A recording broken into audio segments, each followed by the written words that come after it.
सुनो 51 वाले का है।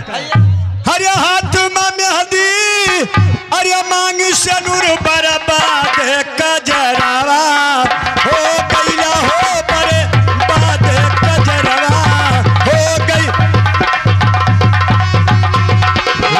हाथी में मेहंदी मांग से दूरवा, हाथी में मेहंदी मांग से दूर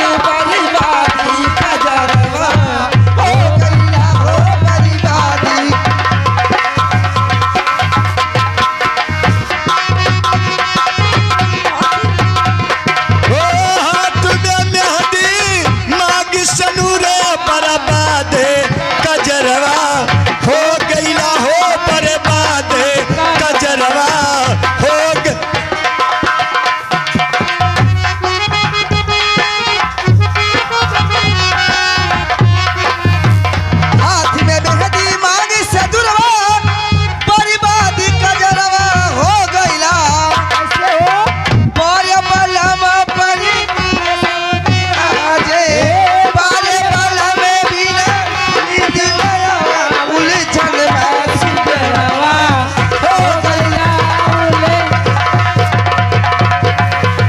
hello hello hello hello hello hello hello सुनो हेलो यका हमारे का मुन्ना ललो बेचारे को नोदी नहीं।